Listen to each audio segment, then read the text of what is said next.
पत्नीची निर्घृण हत्या, पती अटकेत.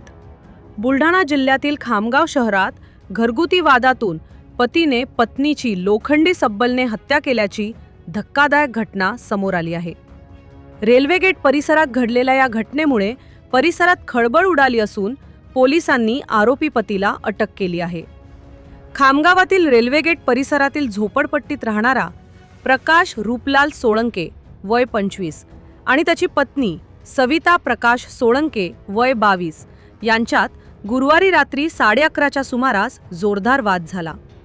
हा वाद इतका टोकाला गेला की संतापाच्या भरात प्रकाशने घरातील लोखंडी सब्बल उचलून पत्नीच्या डोक्यावर सपासप वार केले.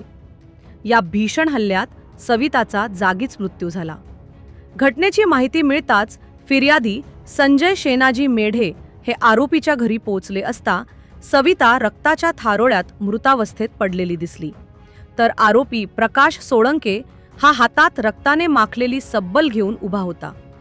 मी सविताला मारले असून आता पोलीस स्टेशनला जात आहे, अशी कबुली देत आरोपी तेथून निघून गेला.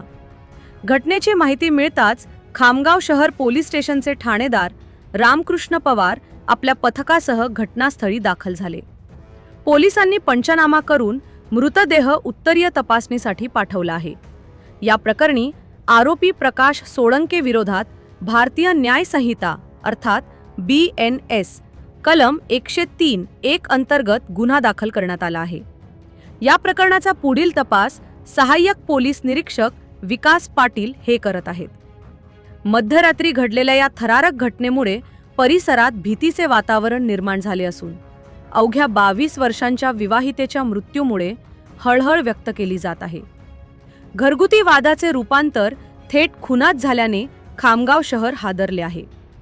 आरोपीला अटक करण्यात आली असली तरी या घटनेमुळे परिसरात संताप आणि भीतीचे वातावरण पसरले आहे.